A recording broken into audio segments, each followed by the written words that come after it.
IBM, they were buying stock very high, and in my old job as an investment banker and M&A advisor,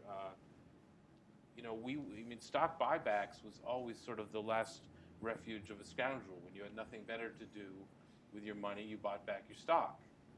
So it seems to me it's just like a bunch of financial engineering hooey, a way to reduce the denominator in an EPS calculation, to make it look like you're earning all this, your higher EPS, so your stock price will go up. I mean, it's just financial engineering, isn't it? It has nothing to do with operating a business. Okay, so I'm going to take the other side of that, Bill. Thank you.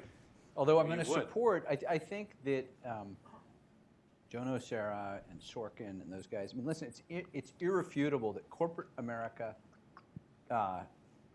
collectively is very poor at stock buybacks. So it's really almost a perfect contra-indicator. So stock buybacks are now finally piercing the prior peaks in terms of dollars allocated, percentage of market cap acquired, however you want to look at it. And those peaks were reached in the second half of 2007. The nadir, the 20-year nadir for stock buybacks by those same metrics, is the first quarter of 2009.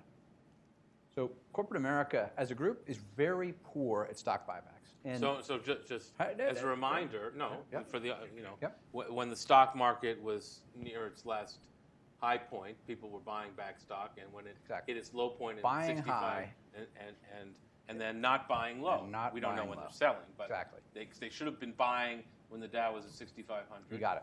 You got it. So I think that's irrefutable. Corporate America as a whole not effective at stock buybacks. However, here's the way. But why is that? I'm going to explain that to you right now. So here's the way stock buybacks get implemented in corporate America in the vast majority of cases, probably 90% of the cases. The board agrees on an authorization, an amount of capital that is allocated for stock repurchases. This is announced with great fanfare on a quarterly earnings report. They then buy in an even increment of stock over the following however many quarters it takes to use up the authorization. Same amount of stock every quarter, like a metronome. And that amount is usually designed to offset option grants. Sometimes it's a little larger than that, and it actually results in net share shrink. The authorization itself is a small percentage of market capitalization. It's usually a percentage of cash on the balance sheet. Okay, that is the typical way stock repurchases happen in corporate America. Period. If you look at the way the 8 CEOs in this book implemented stock repurchases, it's an entirely different model. So the pattern there was long periods of inactivity, followed by very large repurchases, often executed through tender offers. Across all these 8, that's how they repurchased. Henry Singleton bought in 90% of shares outstanding. Across 8, which is, completely mind-blowing. Mind-blowing. Across 8 tender offers over 12 years. And the reason, so the mindset there that's really important is they are viewing buybacks not as a way to return capital to shareholders.